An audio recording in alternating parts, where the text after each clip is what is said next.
everybody.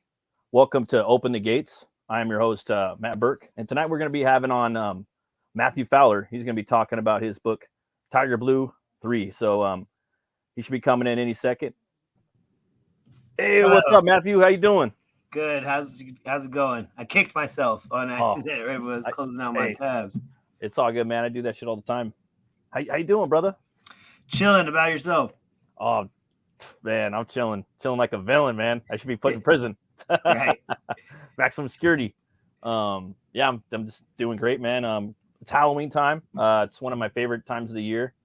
I'm just trying to do. It's weird because like a lot of the stuff that we watch horror movies all the time here. Like we're like big horror movie buffs, so it's kind of like Halloween all the time. So it's kind of like I'm trying to groove into that fucking Halloween spirit, but it's kind of hard. So right now I'm watching Swamp Thing. I was really eager to watch that show.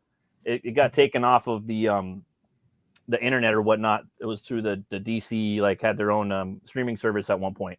I really wanted to check the show out, but I missed it. And now it's on Tubi for free. So I'm fucking watching that like every night. And I just seen the first episode and I was just like, wow, dude, like I think it's really cool. I don't know. Have you ever heard of it or seen it or anything?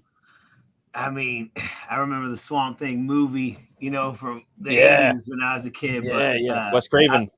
I didn't check out the new modern show yet. No, not yet.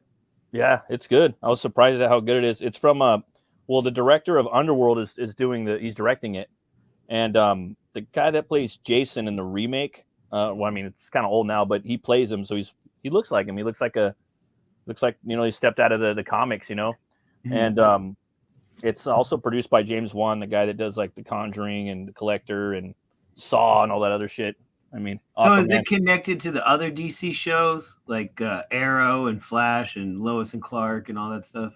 I don't think it is, dude. I think it's standalone and it's full hard horror. It's rated R. Like, okay. Homeboy gets blasted. He gets fucking blasted, and it's straight up like body horror, dude. Like right from the get. So I was like, hell yeah, dude. Like gory and everything. So now is it based on the Gaiman?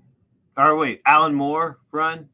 Yeah, it is. Okay. It's just Holland. He doesn't look like Holland. Like there's this thing like in like comics, like when they translate him from comics to movies, like they usually have like a blonde dude, and then they give him they make him a brunette all the time, But the dude was a good actor though. Like he sold it, and I'm like, okay, I get, he's wearing flip flops all the time. He's still doing his Alec Holland shit, but then they had to put that full down. And there's a couple like Virginia Madsen's in there, and then there's names Thomas Jane. I forgot the name of the actor, but he's like in The Postman and a couple other movies. But yeah, man, it's a good show though. I was really happy to see it, man. I'm over here on the West Coast, man.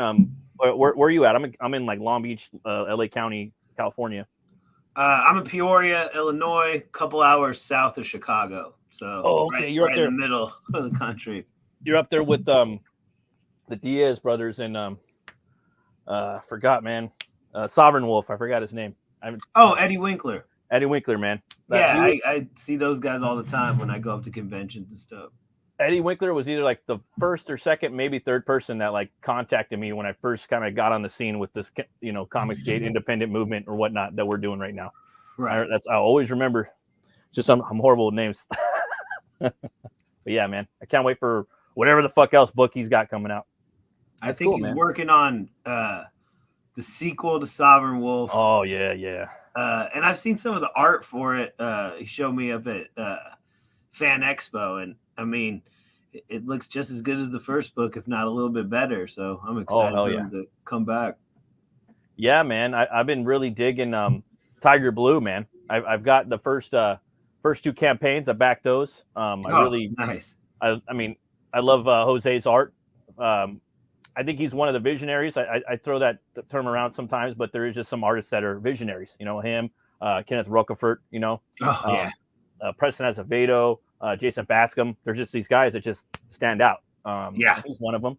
I love his art, and I love the way the story is, man. Like what I really liked about it, it really it reminded me of The Island of Dr. Moreau and Enter the Dragon. That's the mashup I was going for sure. Oh, shit. Okay. Yeah, and just I really loved it, and I liked what you were doing with the second campaign. Now I have the second campaign. I haven't even read it yet. Right. I like to I like to do these little reviews. I don't critique books. I just review them and I talk about the shit that I like, you know. And when I do it, I like to like just immerse myself in the whole campaign, just open it up and then read it and then just have a review of it while everything's fresh, you know. So I remember I really liked your review of the first book. I was like, oh man, yeah, posting that on Twitter or liking it, yeah, for sure. Oh, for sure, man. And I plan to do the same for the next one. But yeah, man, I remember back in the day too, man. You were like the first one to do like a supernatural Western, like in CG. You did the Prospectors. I remember that book. I ran a bunch of ads for Prospectors in Alterna Comics during late 2018 and 2019. And then lost the original art team in the summer of 2019, and then had to find Ricardo Jaime and Marcos Martins to replace Kane and White. So we did find a replacement team and then ran the campaign in 2020, and it didn't fund. And then finally, I think we ran it again last year, and it just barely funded. So I'm getting ready to go to lettering on that soon. So just hoping to get these last 10 pages done and get that shipped out, you know, as soon as possible. I can't wait for that, man. I just remember like, just loving it. You know, you had the whole concept was dope, dude. And I just was like, I'm glad that it's gonna happen. Is basically what I'm saying. You know what I mean? Like it was just too early. I think like a year later, Wraith of God was out there. The Snowman, the Spawn cowboy comic, the McFarlane release. It was just all horror westerns like a year after I flopped out, not able to do that shit, man. But it happens, man. Yeah, like I got a horror western too. Butch Cleaver, man. I remember that, and Blackwell or Deepwell. That one's coming too. They were around the beginning of CG, and there was one other, the Six Gun Gorilla guy. Six Gun Gorilla, Brian. Yeah, that's my homie. He's actually working on him and Preston are doing the final two is in one campaign, the 2 issues, and that one's open right now. He's getting a new pad. We do a show on Thursdays prior to this called the Horror Movie Club, where we pick a movie that's free on Tubi or somewhere that's not behind a paywall, and then we talk about it. Nice. So yeah, there's that one, and then there was another one too. Damn, I forgot the name of it. It was like Mark Middleton. He did I think it was Gravediggers. I think that was the name of it. Okay. It was like a 32 pager. That shit was dope too. But so I know. Yeah, I remember Gravediggers. It ended up being like one of the guys was a werewolf or something. Yeah, right? yeah, Big Dick Murphy. Yeah, exactly. Dude, it was fucking dope, dude. And was it Passion for Drawing drew it? I fucking loved it, man. I really loved his drawings on there, his art. It was dope. And Robert tried a robot cowboy book too. Robert. I have that too. I have to review it. That's finally shipped too. Yeah, I was gonna say like that took a little long, but finally is manifested, man. It came out. What up, Hex? Hey, what's good, Hex? Nice to see you, man. I just seen him about almost a month ago. Dillard had a barbecue at his house, and all the you went up to that? Yeah, we all met up and had some beers and some burgers and some hot dogs, some tacos, getting our grub on. It was fun. It was nice to meet people. Yeah, those meetups can be fun. And see them in real life, and but yeah, man, I know who you are, but maybe for other people that are watching and maybe on the replay, maybe if you want, you could tell us a little about yourself. I guess I'm just a dude who writes comics, crowdfunding space, hangs out in the chats of a lot of these YouTube shows, mainly hanging around the indie comic space, been making comics since about 2018. I don't know about it to really say. TYGER BLUE is my main IP. And like I said, I had a couple other side projects that I view them as like pilot episodes for TV shows, right? Yeah. And none of my pilots have gotten picked up yet, but I've basically made 2 or 3 pilots so far in the past, 5 years or whatever. So I'm out here doing it. And you can find my work at retrographicbooks.com or, on Twitter and stuff. Yeah, man. And your campaigns, man. I remember when you came out with TYGER BLUE, that's next level with the figure and then the fully interactive like video game, and you scan something in the book and then it takes you to actually into the the game, or it was just really cool the way you set that up. I was very lucky on Tiger Blue 1. The people I started hanging out with in the chats, we formed this thing called the Crack Pack, and all the members of the Crack Pack each had their own unique skill for what they were trying to do in their own thing. Dying Days of YouTube was really good at animation. The Jeremy Theverot, the Zaid comics, not Zaid Brothers, Zaid Comics with the E instead of the AI. He was already into game development deep with his brother. They had Beckoned, their RPG that they had already had a full-blown playable demo out on Steam and all that stuff. Yeah. So he was already in the group, and I tapped him to see if he could do something similar to what he was doing with Beckoned in the Tiger Blue with the Tiger Blue characters. Steve Woyster happened to be designing his own Star Wars style figures already, He comes from the Kenner prototypes and the heavy into the Star Wars action figure collecting. And I said, hey, can you do a simple, not a whole bunch of articulation, but like the 70s, 80s Star Wars toys, the first batch. And he's like, yo, I got you. And then, that's how the Tiger Blue toy came about. And man, like everything was just in the community and literally even tighter than that in the Crack Pack, So I got to have action figures, models, video games, and animation, which usually would be beyond anybody's budget to find teams and bring together. And I was just blessed to have a bunch of really skilled people around me. And at that time in 2022, and late 2021, there was like this creative energy that was really intense, and they really wanted to show, what they were capable of and stuff. And same with Jose on the art. I met him in the chats too.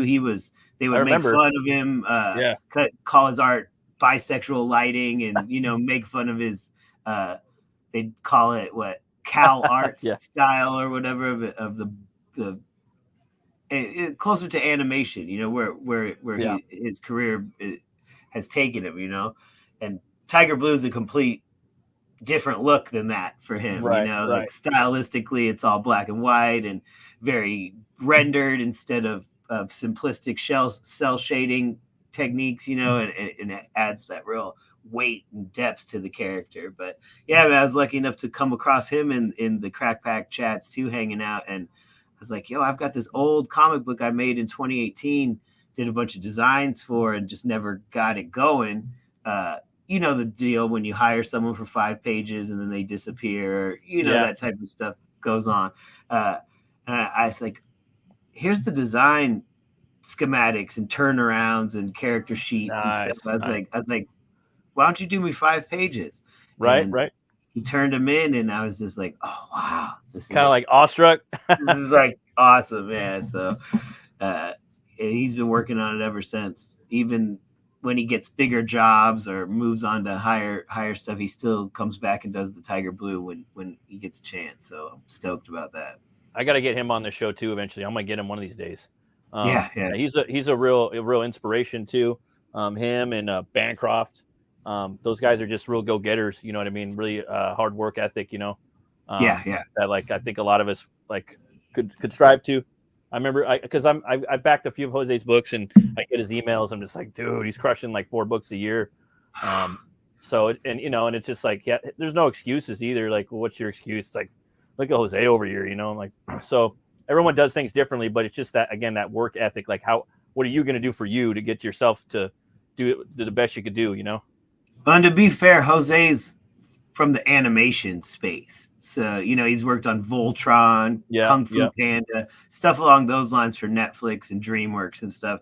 And you have to be fast, I hear, in that field. It's like, oh, well, we need these redrawn by today. We need these concepts quickly. And, it's kind of a constant state of being in a hurry from the way he describes it. So pretty intense, dude. Sounds pretty intense.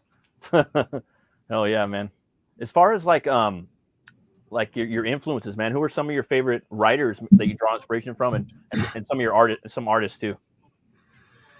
I mean, I'm a big Frank Miller head. You know, Me too. like Fuck yeah, me too. I'd say most influential would probably be that. Yeah, I mean, he's big ups on there for me too, man. Like for me a while it was like it's always like Sin City, but right now on a lot of levels 300. Right. Yeah, 300 is good. I really like Lone Wolf and Cub growing up. The Mirage run of Turtles, the black and white stuff up to like issue 50 or whatever. Still got Ronin in there. I haven't even read it yet. There's only have you read that yet? Yeah, I've got all the director's cuts and behind the scenes. Like I've been really into Last Ronin since it dropped. Very cool stuff as far as I'm concerned. Yeah, man. Main influence is just like the Brayfogle run of Detective Comics. You know, from right around like 600 to 620, 630, something like that. Mm-hmm. Yeah, it came out right around the same time as the '89 Batman movie launched. You know, in the theaters. There was dude, they're gonna put that in the theaters with the live orchestra at the in January, bro. I just got it on Twitter. I was like, what? I'd actually be down with that. I was gonna say that might be legit. Yeah, I used to go see that so many times in the theaters. Yeah, when I was young. Like me too, man. I would go to the dollar movie and see stuff stayed in the theaters forever back then too. 6 months, bro. Yeah, exactly. Yeah, man. But you know, standard Mirage Turtles, Frank Miller Daredevil, of course, Year One, Killing Joke. Oh yeah, all that kind of stuff is all the classic Batman stuff. Yeah. Well, I mean, not classic, but I mean, it is classic, but yeah, that shit's dope. What do they call it? I guess like the staples everyone recommends. Yeah. Really, I guess. I mean, I don't really get too far deep into some esoteric comics or read a bunch of crazy indie stuff. You know, I didn't get too heavily into Walking Dead or nothing. Yeah, I'd say the only Marvel title I collected like for completeness is I have an entire run of Uncanny X-Men, except for like a lot of the first like 54 issues or whatever, you know, before they reprinted and then relaunched into the all new X-Men or Giant Size, you know, with Colossus and Storm and all of them. But yeah, I have a lot of them back then, just not complete, but you know, it's getting close. That's cool, man. I mean, like the one comic I always collected was the Goon, and I got a lot of Hellboy just because I'm like really into horror and stuff. Mm-hmm. But then there is some books I'd like to go back and get. Like I wanted to pick up some of the old Dead World. I really like the art in there. There was a Poison Elves campaign, a book I wanted to get, like this indie book. I don't know if you've heard of that. Mm-hmm. That one, and man, there's a few that I'd like to pick up on, but it's just kind of like bucket list stuff, you know. There's a lot of people are making comics now too. Bands are making comics. Like the Offspring's putting out a comic. Really? That's crazy. Yeah. One of my favorite bands, In Flames and Amon Amarth, the two of my favorite bands, they're putting out comics. I think the publisher's called ZZ Comics or something like that. They do, yeah, it's pretty dope because like bands will have like a song that'll be real epic, and then it's actually like a story, and then like a fan or somebody, or they'll hire someone to do a comic of it, and I don't know, it's pretty cool.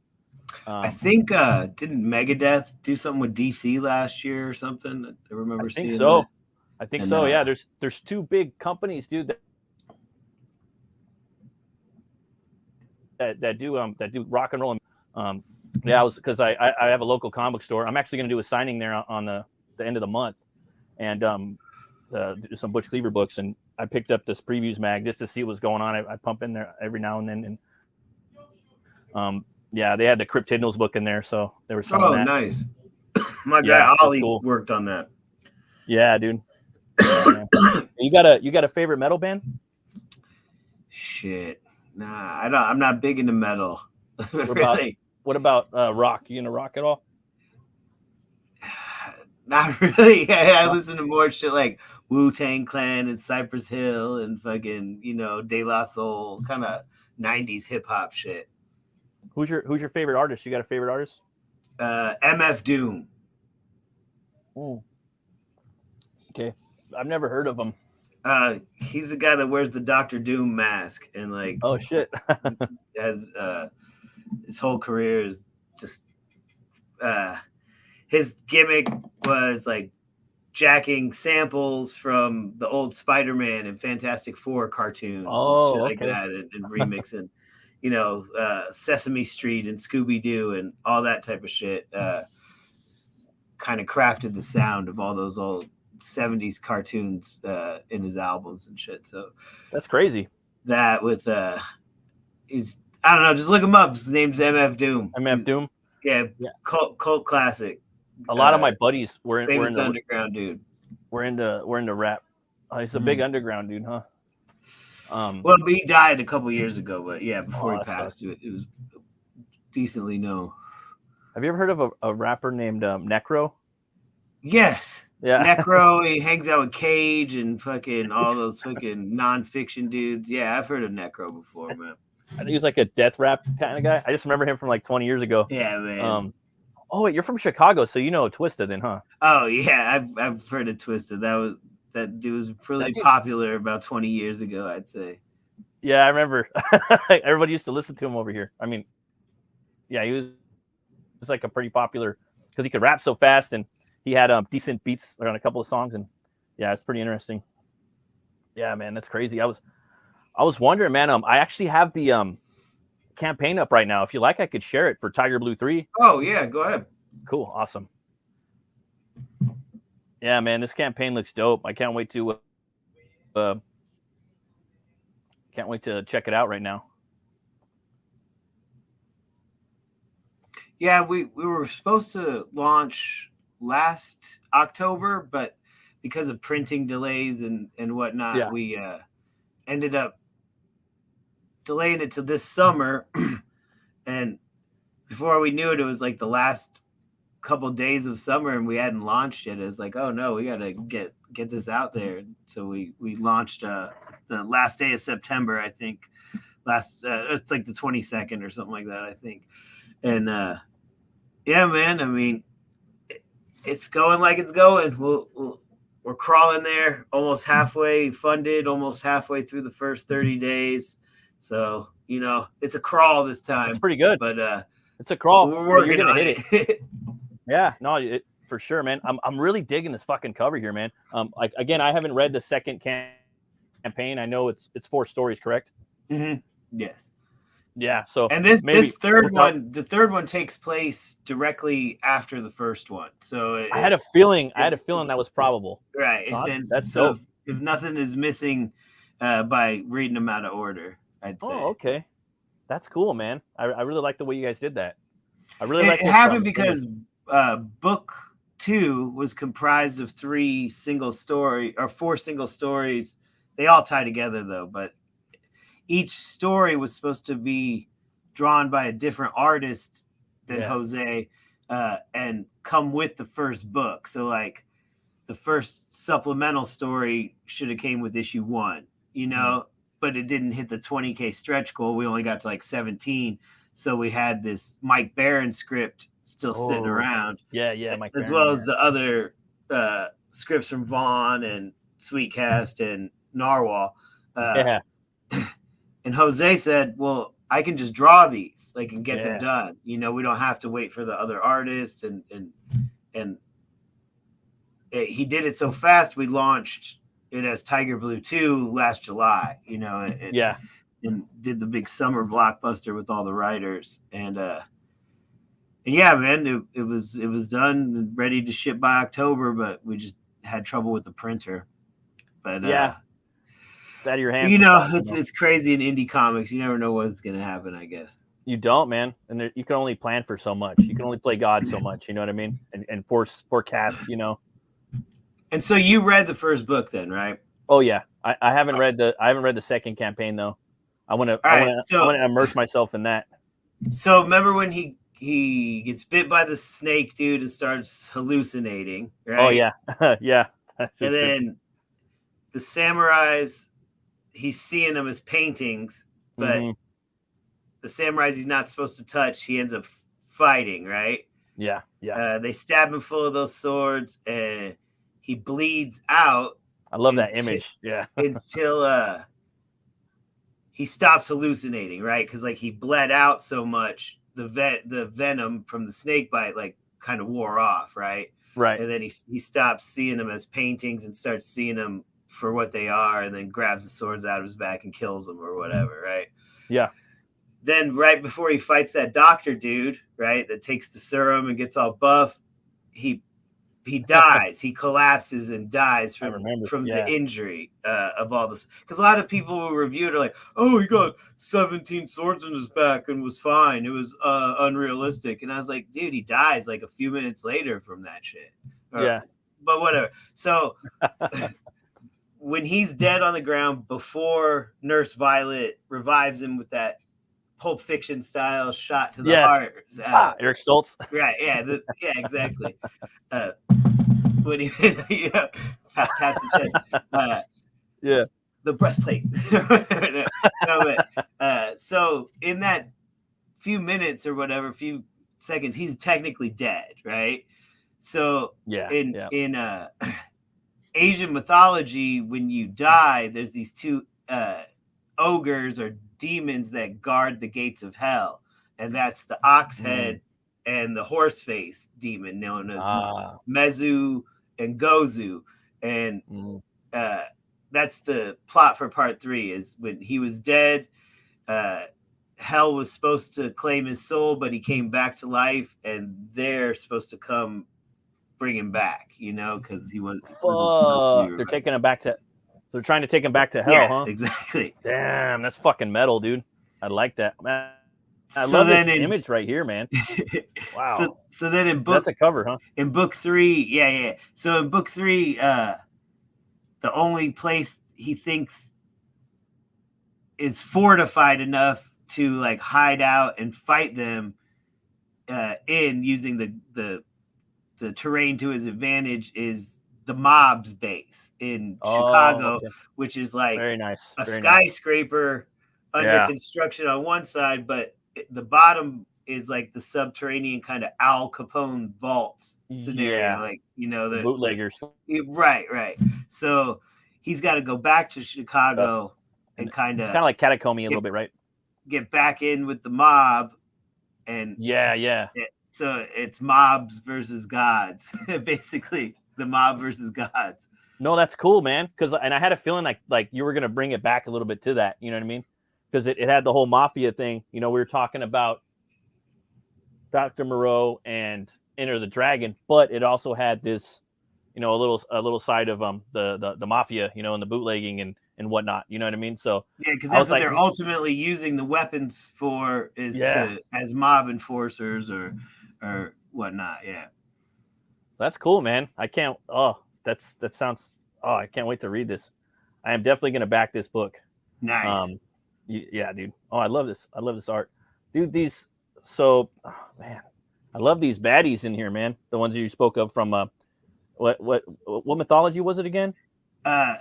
It's from different Asian mythology. Okay, Chinese, cool. Japanese, Vietnamese, all have a different version of the story. Okay. In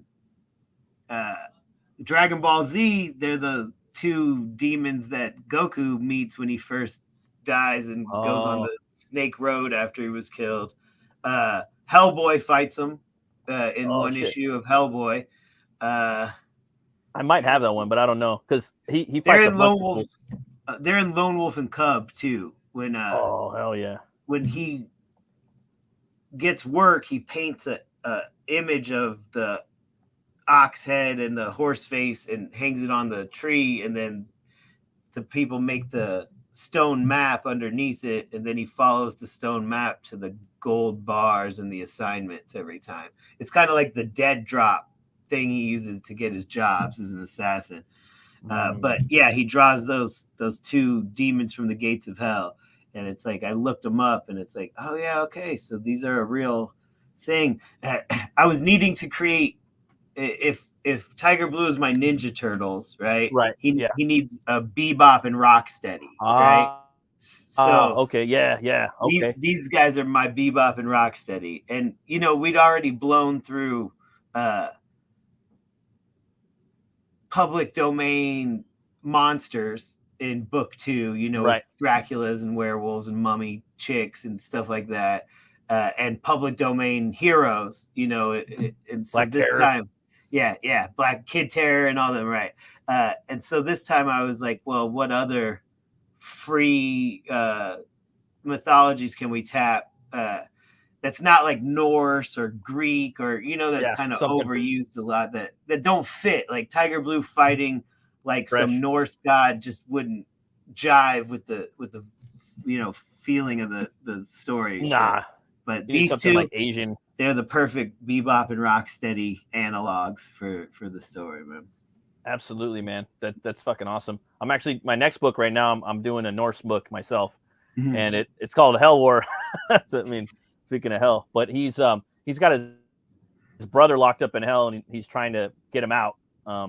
And he has to deal with Hell Nora, which is, you know, hell, the goddess of hell, but I switch her up a little bit. But yeah, man, that's cool. I really love, and I, again, love Jose's art right here. It's like it looks like he's dropped knee in a fish or something. Yeah, one of the fans had paid Jose for a commission. Okay. While we were away, and he got this whole cover made, and it's like, yo, I just need to use that image on the campaign, man. This looks so freaking cool. You could use it as the third printing cover for book 1, or, you know, something. Shadowpunk made us this awesome movie poster. I saw that deal. It's like, oh man, so awesome. He dropped it like on Twitter, I think, like maybe a week or 2 ago, and I was just, it's like, man, he really fucking, man, made a zinger, you know. Yeah, I DM'd him. I was like, yo, can we use that? Like, I need that for the campaign, man. That looks awesome. And I was like, that's a good thumbnail, dude, for the show. I'm gonna use that shit. It just looks so good, you know. And Shadowpunk is also connected to the campaign. He's the one who did the statue right? We have for sale. Yeah. He's the 3D sculptor too. I got his book too. I got to read his book with my kid. Like, we were watching, because remember, well, I mean, remember the video and whatnot that came out with that the half an hour short he made. Yeah, I watched it with my daughter, and you know, she's like, "Oh, perfect book for, like, you know, age." Yeah, man, this is awesome. I got it too. What I like too, I haven't read it yet, but I want to. My dad's side, they're from Detroit too, so it's kind of like I want to see this, you know. What I like about these Jose's art, man, it's, you know, he still has the same style when he draws traditional too, you know. I always thought his chains were just like a brush maybe that he had made or something, but no, in all the sketch cards, if he uses chains, they're just as like the ones he does digitally. So he may actually draw them all, man. I have no idea. So simpatico, man, like the way he could do that, you know. It's fucking awesome. Oh, I love that statue, man. And then it's big too. I mean, yeah, super meaty. I don't know if I have one sitting around here. I have a painted one over there. And then obviously, like, you're a rep for Tom Dubois, right? Oh yeah. I get him. I found him, and it's cool, man. He was doing Bible magazines and stuff, and hadn't worked in the industry in several years. And then I contacted the people, and they were like, yo, we never even knew all of our art was by the same person. You know, we thought that was just a whole graphic design, like, art studio in Chicago. They didn't know it was one guy. Because the studio they hired, Tom never worked for. Tom's cousin worked for. And every time Tom's cousin would get a job, he would just go to Tom and hire him. And, like, you know, like, so Konami never knew who did their art. And I put together that documentary with limited run games, and, you know, was trying to get some notoriety for the man, since he's done such a prolific body of work, you know, like, I remember 50 Turtles of the hottest games. Turtles in Time. I remember just looking at that cartridge, you know, as a kid, like, that's so cool, you know. And then Dracula's Curse, Castlevania 3. That was my favorite. That was my favorite game. I used to love to fucking use Alucard or the pirate, you know, and climb up the walls and shit. Yep. On the ceilings. Yeah. And I just, like, love the artwork, you know, like, with his forced perspective and whatnot. That specifically Dracula's Curse, Castlevania 3. And it's just funny that you're like, homeboy did all this. I'm like, what the fuck? He did all that? I was like, I remember that from, like, I loving that art when I was a kid, you know. And then I found out even more, because it's like he did all the ads that are on the back of all the comic books, you know? So it's like there's extensively a lot more artwork than just his boxes, you know, because he did all the ad stuff. So yeah, we're trying to gather all that together, identify everything he did do, and then we've digitally restored all the paintings to high definition, removed all the trade dress and old, you know, ad copy and stuff. So it's just the pure paintings. And we've had Tom re-sign off on all of them and approve all the colors and everything. So they're fully restored. And we've got everything he's worked on his whole career. So we're doing the definitive video games and pop culture art book. And that's fucking awesome, man. Been 5 years in the making. Oh no, I mean that's so cool. And like for me, like Castlevania, that was a big influence on me. Like even Butch Cleaver, dude. Like the whole fucking castle, you know. Like I have my book. I have like cathedrals and things like that. I love Gothic architecture, and like that's what you do in the game. That's where you're at. You're in Dracula's castle, but it's like fucking 10 churches put together or more. You know what I mean? And just he actually like made it a visual. Like in the game, it's a side scroll. You know, it's bit mapping and pixels, and with that you actually get the visual like Nintendo Power like immersive visual, you know. So big inspiration, man. It's fucking awesome. Love that statue. Yeah, I love those Nintendo Power double page spreads with full maps. Yeah, dude, laid out. Yeah, for sure. I miss those times. Oh, here we go. Yeah, man, I'd love to get that guy to do a piece someday. I ain't gonna lie. Oh, I love it. Yeah, he's working on the Metal Gear collection that's coming out soon, and then I don't know if we're allowed to talk about it, but there's the new Contra game. Oh yeah, I love Contra, dude. The game has been announced, so I love I'm not Super Contra a lot. But yeah, there's a new Contra that's out, and I mean, I'm not gonna lie. You know what I'm really working on is to see if he can get the cover of the Ronin game that's coming out, the Last Ronin Turtles game. Oh damn! It's like it'd be a fitting, you know, like bookend to all the Turtles work he's done, and then to 30 years later do the old man, you know, Last Ronin cover, like super dark and, you know, grimy, and, you know, I think it would look sick. Oh yeah, dude. Yeah, and fucking I forgot about Blue Balls, dude. I backed that shit too. I can't wait for that one. That's been inked, penciled, colored, and it's just left for me to letter. I haven't finished the letters, huh? Yeah. Do you letter other books or just your own?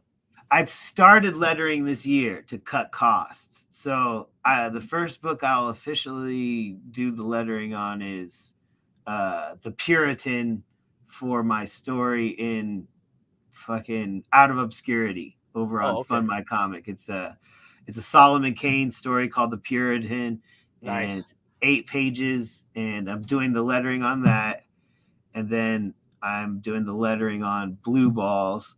Nice. And then I'm doing the lettering on Red Giant Battle, which is by the same artist that drew The Puritan. So those 3 are in the works, and once I get them lettered, I'm not in a hurry because I'm still waiting on the last few pages of art for the Prospectors, right? And that's the deadline is when I go to print Prospectors. I'm gonna print Blue Balls and I'm gonna print Red Giant Battle all at the same time. Because I don't know if you know this, I do my own print runs now. Like I used to go to 3D Zach, and then 3D Zach became too busy or overwhelmed to do the print runs. So now he just lets me go to his house and like stay for a couple days and do the print runs myself. That's smart. That's cool. At cost, he'll only charge me cost. So my print runs literally are just I have to pay for the ink and the fucking paper. Is it? That's awesome, dude. And I do all of the work. I mean, it's backbreaking work. Printing and binding and I can't imagine running the guillotine and I mean it's I recommend every creator do it at least once, because it's like literally like baked from scratch, homemade products. Like it doesn't get any more like connected than the feeling I got printing and binding my own shit. That's crazy, man. And then this campaign's all black and white too, right? Tiger Blue 3. Yeah, I'm doing that for my next book too, man. I'm doing some crazy. I'm gonna do some crazy printing shit on my next book. I don't know where the fuck I'm gonna get it printed, but I I haven't seen anybody do what I'm gonna try to do. Now you said you read the Goon, right? Yeah, absolutely. That's grayscale, right? Not black and white. He's done multiple things. Sometimes he does grayscale. Sometimes he does black and white. Sometimes he does color. Sometimes he does digital color. Like it's pretty crazy. He actually did a poll on Twitter not too long ago. Like, you guys want me to do like highly rendered, detailed shit with less stories, or just like black and white, like, with more stories? I'm like, fuck it, more stories, because he's funny, dude. He's a good storyteller. You know what I mean? At the end of the day, I'm like, fuck it, dog. Like, you're gonna be good anyway. And like, even because he does pencils and inks sometimes, and then he like outlines with the black colored pencil. And I'm just like, give me some of that, dude. Like, he's in his humor, dude. Like, he was a big influence on me too, like writing and stuff, like just that goofy kind of world, like that Prohibition era, but with me more like kind of gothic Western, like he's one of them, and Bernie writes in, it's weird, black and white and grayscale, because once you go grayscale, that's color, right? Ultimately. Well, I was gonna say, we don't print Tiger Blue in black and white. We print it grayscale. So it's like color. Yeah, and right? Technically, like when Jose goes back and does the grays and the highlights, like that's almost the same amount of time as it would take to color. It's the same amount of processes. So I know a lot of people think like, oh, it's black and white, it's lower production value. It's like, no, there's actually extra steps in this. It's black and white for artistic choices, for the vibe of the noir films and the samurai movies and the 1940s newsreels about the war, and like the stuff it's trying to be like looks like that. So seeing it black and white, I always feel like, that's doing it a disservice, with the amount of stuff that Jose puts in to get that look. Oh yeah, definitely, man. Yeah, like for me, black and white, like it has to be like something that's gonna fit. Like for me, it's like sword and sorcery, noir, horror, like those types of things. And then if you're gonna add like all the dry brush and stuff like that, and the effects, the whiteout, all of that stuff in there, and I'm doing my own lettering in this book too, so that's sound effects. But I'm onomatopoeia or whatever they call it, onomatopoeia. Yeah. I'm just drawing it in. So like, say I'm drawing a panel, I'll have a square. Maybe the square's going like kind of like that, but or a rectangle. Then I'll go in there and I'll physically like letter my sound effects, and it's kind of fun, man. But yeah, man, that's freaking awesome. I love the way his paws look right here. His back paws, they're just so big, and just like the stylistic choice. It was crazy that Shadowpunk was able to take that Tom painting from Tom Dubois and create a full 3D turnaround of the painting. It's like right, like that didn't exist in was it 2D? Yeah, or just in a flat surface? This was a flat surface, and he made it. And if you pose it just right in front of the poster, it's like it lines up perfect. It's like symmetric and everything. Yeah. So right, we have a few of book one left, first printings, and the very first toy that's totally gone. You can't get that really anywhere anymore. I got one of those, and you got 4 toys out now too, huh?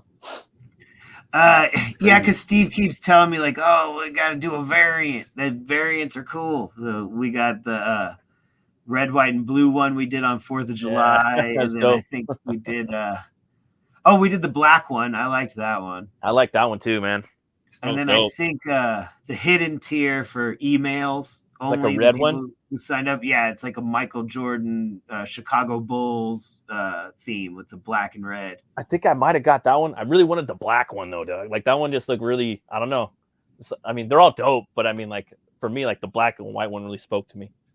Yeah, I was surprised at all the combinations he came up with the recolors. It's like, oh wow, that in a red gi looks really cool. Oh, with black fur, that looks really cool. Or, you know, giving me ideas for like variant characters in the book. Oh yeah, you know, totally, going dude. forward.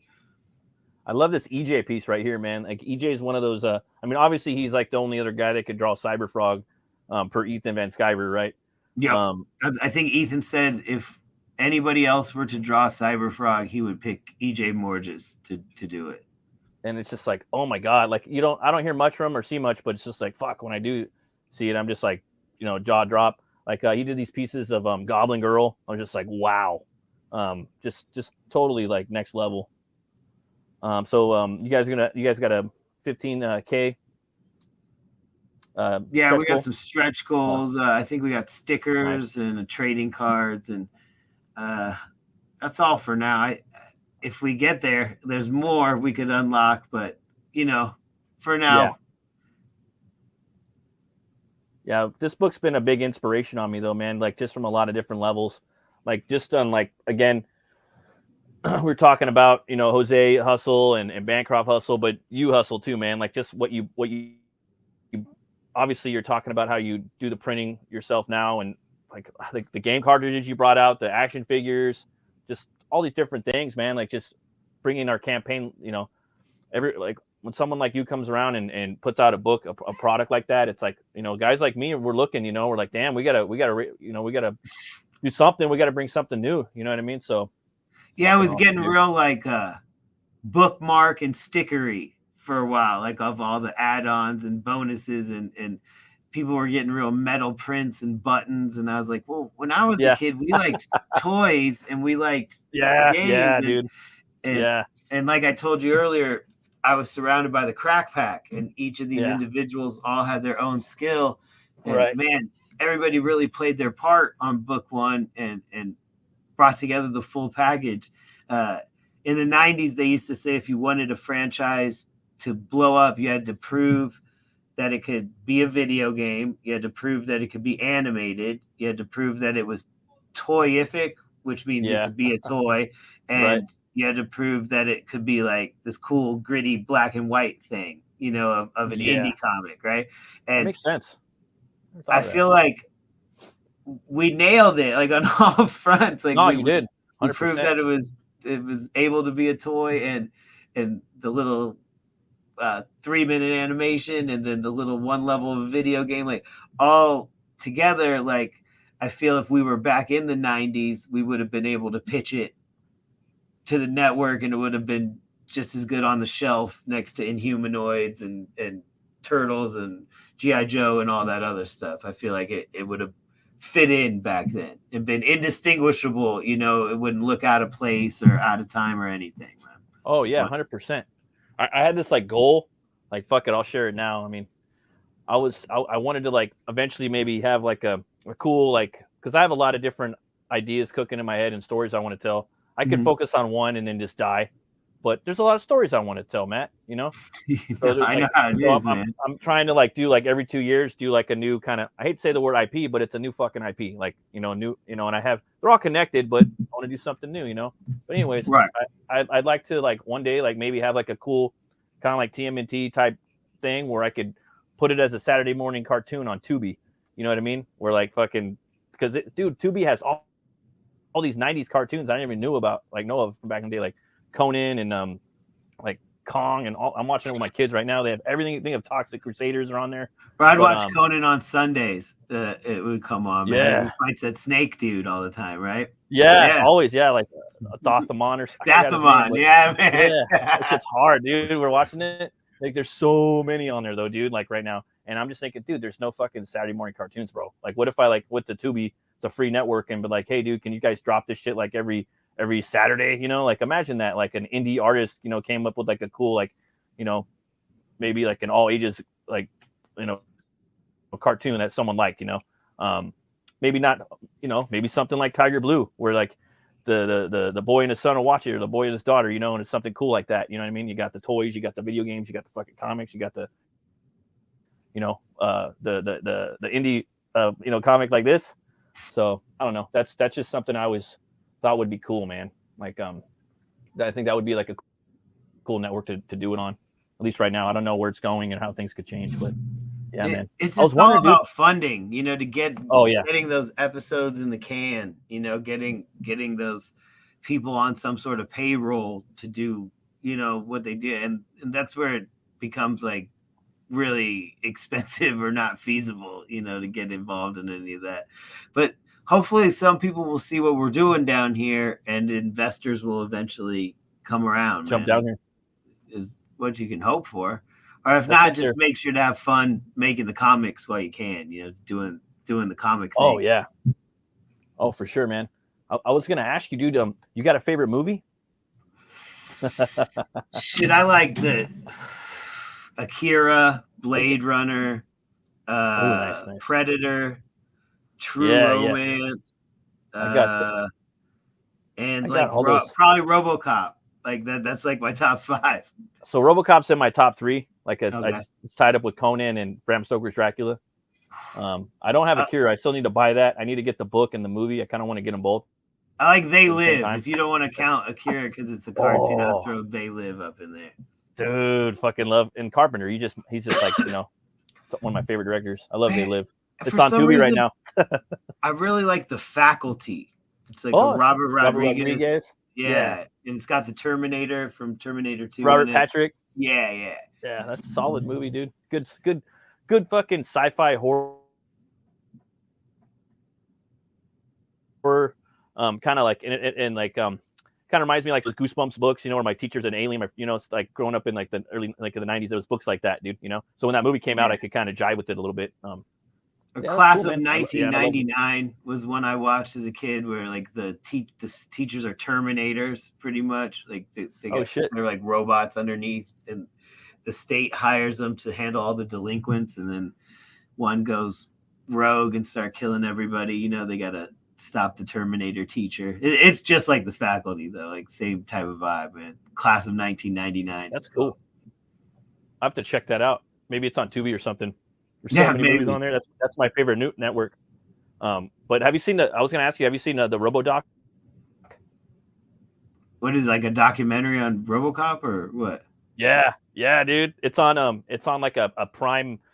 It's on an Amazon Prime new like spin-off streaming site. It's like Screenbox or something. Right. What's it called again? But RoboDoc. Oh, and it's 4 hours. Okay, cool. I'll have to look it up, man. It's one of my favorite movies, though, for sure. Yeah, it's like it's just I love. I actually got to meet. I got to meet Peter Weller at the last fan expo I was just at in Chicago. Yeah, he was there doing signings. He's an inspiration too, man. That guy does a lot of shit. Like he's an archaeologist. He's a jazz teacher. He's a director. He's an actor. He's a writer. And that's just some of the things that I know he does. You know, he's the Dark Knight. He was the voice of the Dark Knight. He's a fucking voice actor, and he's Batman. Yeah, it's Batman. So, and he was in the show called like Longmire, bro. He was directing some episodes of that. I don't know if you ever heard of that. Like, I mean, with the Western getting all big, Longmire was a cool like Western cop detective show, you know, and about Walt Longmire, and it was before like the Yellowstone buzz took off, you know. But there's a lot of Yellowstone shit like before Yellowstone, you know, and Lou Diamond Phillips is in there. I don't know if you've seen it. It's his homie. But he's a Native American in there, and he runs like a bar. And there's a vigilante that lives on the res. It's taking all these criminals, and Walt Longmire, like he has basically a criminal of the week where he's got to solve a case, you know, but he's trying to solve the murder of his wife throughout the whole 6 seasons, you know. And yeah, dude, I really recommend the show. It's kind of Columbo-y too in a way, and Rockford Files-y. So yeah, it's a good show. I was wondering, man, you want to go over some of these tiers real quick? Oh yeah, I think we have the comic itself, which is just a 52-page comic book with Jose Garcia artwork written by me. It's $25, and then I think we have the digital tier, which is just really mostly for European people who don't want to pay for shipping, you know, or overseas people. It's not really meant for. It's expensive. It's $20 as to not devalue the price of the book. So it's not like a cheap digital to get in. It's more like for, like I said, my international backers who have been facing like $80 shipping to Australia, or, you know, different crazy amounts all over the world. So if they want to avoid that, they can jump in on the digital. Yeah. And everybody who buys the book gets a digital when we go to print. I always make sure to send out the PDF to everyone, once the print files are done. Just, I'm impatient. You know how these crowdfundings are. As soon as I can read it, I want to. Oh yeah. I find most people wait and read the physical, but I wait too long, but yeah, I'll wait like a year sometimes, unfortunately. I like to get it out there. I don't have the stigma of the digital a lot of people do. This tier here is, like I said, there was 10 left. I think there's 6 left of the first printing of Tiger Blue and the first action figure. Oh, I got that. Yeah, and Steve's not making any more of those. So, man, I love it, man. Like just the whole collective ability. You know what I mean? Like, I think that's the way we got to do it, man. Like with their campaigns, it could be wrong. Well, at this point, you're catering to a small market, so you might as well make it as collectible as possible for exactly, them, dude.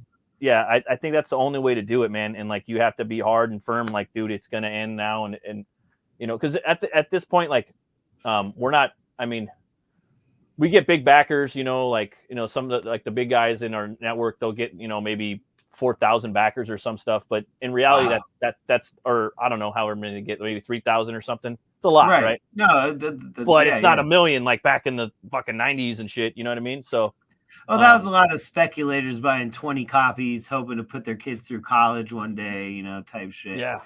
I mean, I'm guilty. I think I probably bought 5 copies of X-Force, with all the different trading cards in it, and I probably bought 5 copies of X-Men, and a couple of Spider-Man #1. Like, I'm the problem with that shit back in the day, Dude, I heard that like the Jim Lee one, like one of the Jim Lees is like the #1 selling comic book of all time. One of the X-Men books. That's the X-Men Gold or whatever. So yeah, the #1. One of the dudes kind of in our network, he was saying that fucking Death of Superman was the #1 selling comic book of all time because it didn't have variants.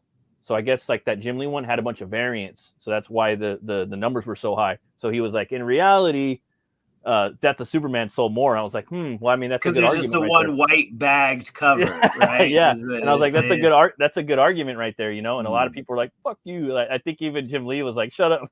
It got like commented on it shit, But I guess he's kind of got a point though, dude, right? I mean, 5 variants is a lot of variants. So, all this. What's up, brother? You had to get all those covers of X-Men #1. Yep. And the gatefold of all of them together anyway. Yeah. Dude, remember the holograms on the covers, like for some of the X-Men? I actually, that'd be cool. Oh, you're talking about during the Fatal Attractions, I think they were called. Yeah, that's kind of cool, man. What up, G-Wag? Hey, old brother. I watched entire National Geographic special about how they made those holograms back in the day, for the comics or just general? Just principle? In general, that technology. Okay. The National Geographic came with like a hologram skull on the cover, Yeah. And that was just the thing of the times. I don't know if you remember, there was a set of action figures called the Visionaries, and they had those holograms in their chest and in their shields, and like the animation had spirits talking to them, but it's just the same type of holograms in their chest. I was gonna ask you, man, like I always forget. People tell me all the time, but I'm horrible with memory. Did Kenner make the Masters of the Universe toys? No, it was Mattel, right? Mattel made Masters of the Universe. Kenner was Star Wars, right? Yeah, but like Mattel. So that same mold was TMNT. Hasbro was G.I. Joe. TMNT was Playmates. So Playmates, but like the Playmates, and then also like the He-Man figures, they were similar. They had that same body build. You know what I mean? With that scale, one little hole. I'd say they're in scale with each other. Right? Yeah. And then also Dick Tracy. I remember the Dick Tracy movie figures. They had the first Star Trek: The Next Generation figures were kind of shaped like that too. And the Toxic Crusader ones were like that too. I had a couple of those. I had a Toxie. Dude, I want to fucking make a toy like that, bro. Because those are strong as they're strong as fuck, bro. Like your kid could grab one and just throw it at the wall and fucking, you know what I mean? Like, and then you have all like the cool, like the turtle ones, And they have all the cool little tchotchkes. We got Crazy Mad in the house. What's up? Hey, what up, Crazy Man? Thanks for stopping by, guys. I appreciate it. Hey, J Dollar. What up, J Dollar? What's cracking, man? He said my friend. And then we got Tiger Blue 1 through 3. So everyone, you want to get all 3 books, you got it right there. No, check it. I launched and everybody's like, I can't back book 2 and I can't back book 1. And I was like, well, they're sold out. And then they're like, no, we need a tier for that. And then I got like 5 DMs and like a few people on Twitter talking about it. So I was like, okay, we'll do a 3rd print of book 1, a 2nd print of book 2, and do a 3-pack. And one person buys it. It's like, all these people hit me up, and then only one guy bought it. So I don't know if only the one guy buys it before we close. I'll just dig up a first printing of everything for him instead of doing a whole print run. But yeah, man, I guess if we sell some of those, I'll do another print run. I guess sometimes you just got to have that tier up there, Yeah, and if we end up funding and going in demand, it will benefit to have that up there, for several months. But it was just kind of funny. You go to make it and get it up there in a hurry, and then they were just having suggestions. They weren't actually really wanting to purchase some shit. Oh yeah, for sure. Hell yeah! Thanks, Aldous. I think the next tier is the $100 original sketch. Yeah. Jose does the ink wash and the, pencils and inks and then an ink wash on it. So they look really nice. Oh, yeah. He works almost exclusively digital. So getting a physical piece from him is kind of rare. So, you get a chance to enjoy the physical, his real skill on real paper. It's not the computer doing the heavy lifting. He can actually throw down. So, it'd be cool if he did the cartoon, bro. Have him do it on fucking Tubi, dude. Like I would want it in his style, like fuck it, like it would just be simpatico, kind of like Akira, Well, luckily enough, Jose works in layers. So when he turned in the pages with all the layers in it still, I was able to turn those over to Dying Days, and it helped him do the motion comic a lot easier with it all separated already. You can take pieces out and, kind of move them around in, what do they call it? Parallax scrolling to give the illusion of depth and stuff. So pretty cool stuff, man. I love the Dying Days of YouTube. Lately from him, but man, that guy's fucking awesome, dude. And then next up, we got this his Roach Ball trailer is the shit, dude. Awesome. It's up there, like all-time greatest hits of fucking CG and whatnot, Yeah. We got the Dubois statue, right? By Shadow Punt. And those are made by the Zaid brothers up in Chicago. They do printing for the arcade they work at, and the arcade has a contract with Toho doing the Godzilla garage kits. So it's made to the same quality as the Toho Godzilla garage kits. So check it out if you're into that type of thing. I know there's people who like to paint them and do all that stuff. Oh, yeah. So that's like a thing, dude. I think that's like a real skill to paint those, Yeah, my girl hooked up the paint job on one of the statues here, and it took her several days to get it finished. So yeah, it is right there. Look at all the hairs, dude. Oh man, I think he's like a weapon, dude. I love it. Yeah, it reminds me of like a hedgehog or something when you look at it. It's like, dang, they're covered in spikes. So fucking dope. Well, you hear that, folks? Yeah, so I only had three. I only had 3 made. One sold already, and I gave one away to Aldous. He won in a contest a while back, and then we have the painted one. So if more people buy them, I'll get them printed up. But right now we're doing good. Yeah, it's good to have too. You know what I mean? Like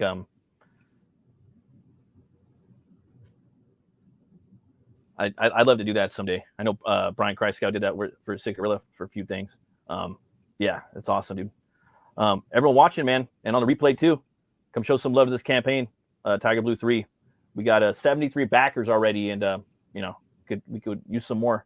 I can personally vouch for this IP. I've got both the first and second book. I haven't read the second one yet, but it looks fucking phenomenal. This one, if you guys listen to Matthew talk about the synopsis of him having to battle these denizens of hell coming to bring him back, it's gonna be a fucking awesome book. Jose's art is next level, immersive. Pops out. It's very cinematic, and you guys got to come in here and back. And you can spot it. You never see Jose's art, and it's like, oh, who's that artist again? Yeah, it's like very distinctive. Very distinctive, and yeah, he always has these crazy like compositions, and his panels just really pop out. That's what I love about his art. That's awesome, man. I was wondering, man, you got a favorite brew? Do you drink at all, or you don't drink, or? What do I drink? Corona, I guess. Oh, okay. Cool.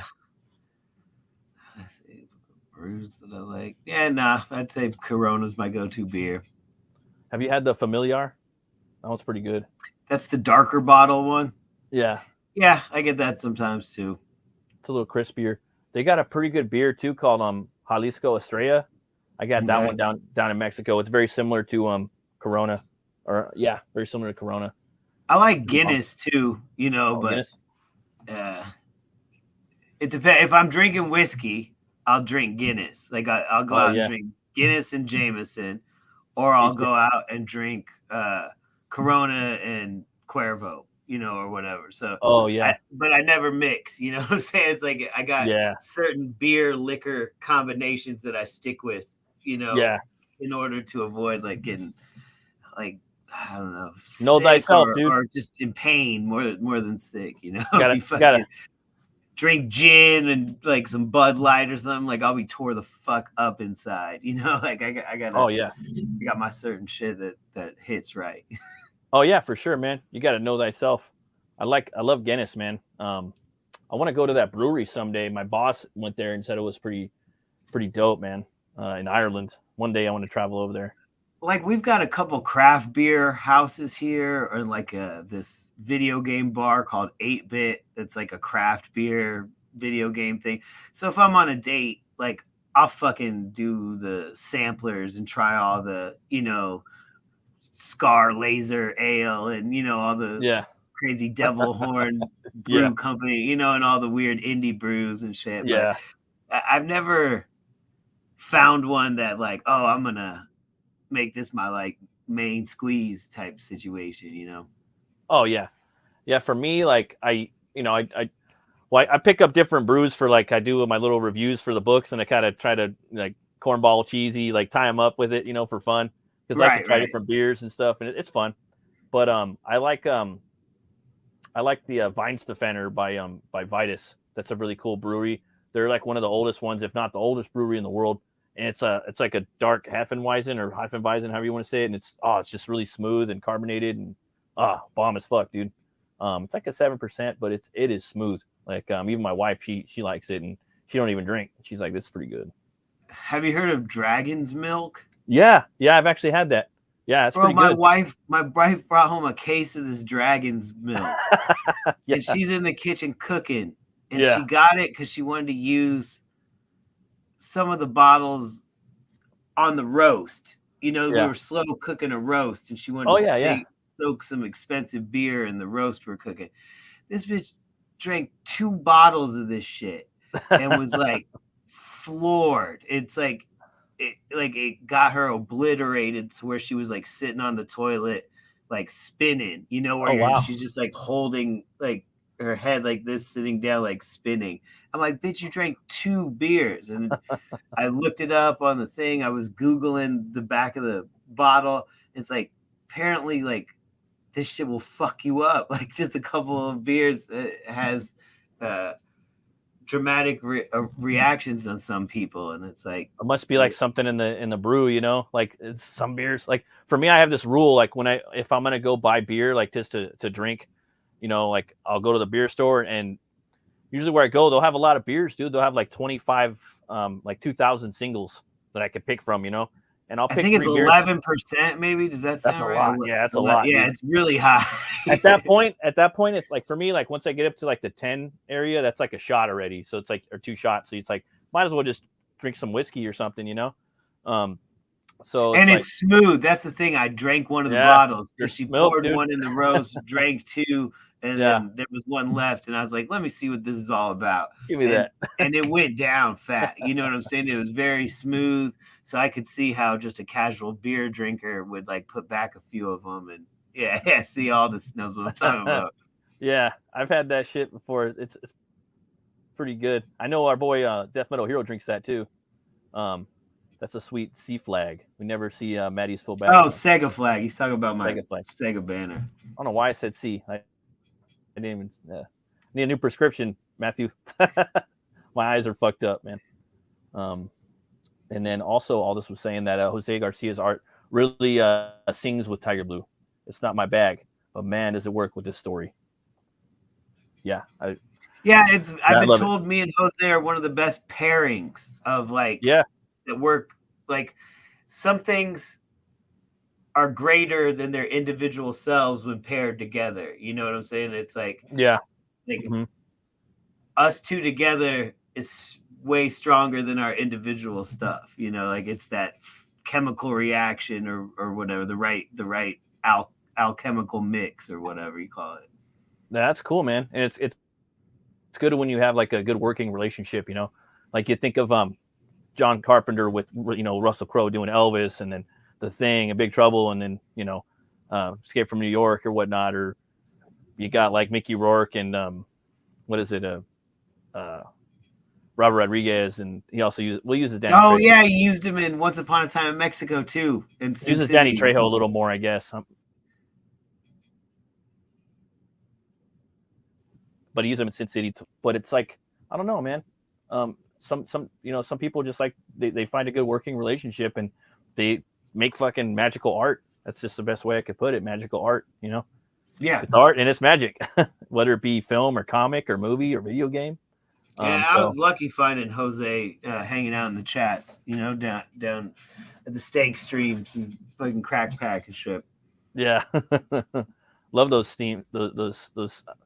like Finatra streams, man. I try to get on there, man, but it's usually like right when I'm like about to go to bed, you know. And most of you cats are on like the East Coast, dude. So I got to kind of line my stuff up with you guys, or most of you guys are like Central or like East Coast, so it's kind of hard sometimes. That's why I pretty much operate on EST now because of all the time. You know, even though I'm Central, it's just everything is set to that pretty much. Yeah. No, me too, 100%. You know, like me, it's 9 o'clock over here. It's not even that late, you know. Then like over there, it's like, oh damn, they're at midnight. So it's kind of harder. You're like 11, right? Something like that. Yeah. So, up a little late for me, but you know, whatever. I can hang out. It's fine. Yeah, for sure, man. Well, you got any other? I mean, so you got the Tom Dubois art book coming up. That's your next big thing, huh? I'm attacking 3 platforms at once right now. I got Fund My Comic. We've got the Out of Obscurity, public domain characters anthology. Is that the one with the hand? Is that the one with the hand on the cover? Okay. Yeah, I want to get that shit. That looks dope. I've got a Solomon Kane story in that book. I love me some Solomon Kane, bro. I got a Solomon Kane book right there on the table. That little black book right there. Nice. Jose is also in that book. Oh, really? Not working with me. He's working with a different writer. Okay. And it's some Tower of Darkness story. But if you like either one of us, you know, pick up that Out of Obscurity. Yeah. On Kickstarter, we've got the definitive Tom Dubois book of video game and pop culture art to check out. We've been working on for 5 years, gathering all the inside tidbits, reference photos, behind the scenes sketches and interviews, and fully restored box art to 4K with color revamps and everything brought into a modern era and preserved. So that's on there, taking signups now. And then, like you said, on Indiegogo, we have Tiger Blue 3, which is my main ship. So hopefully we can get it sailing. But yeah, check it out. Tiger Blue 3. For sure, man. And then Aldous was saying that the old Indasco cover is a throwback to the old school EC covers on the Out of Obscurity. That's cool, man. I didn't even know Odin did that. It's a pretty dope cover. Like that. Yeah. Hell yeah, man. Well, thanks for coming on, man. I guess was there anything else you wanted to chat about, or that's? No. Thanks for having me on. I Oh. appreciate it when I get these invites. I'm always real reluctant to go on stream and stuff because I get super nervous and hate being on camera. But I like getting the invites, and it was nice talking with you and hanging out, man. I appreciate the invite. Oh, hell yeah, man. Anytime. Thanks for coming on, man. Where can people find you at, Matt? I'm at Dubois_Fowler on Twitter, or you can find me by looking up Retrographic Books. We have an Instagram and the retrographicbooks.com website where you can buy back issues of stuff I've worked on before, look through the galleries of all this pop culture artwork that Tom has done throughout his life, and check out what we've been working on. Go take a look. Sweet.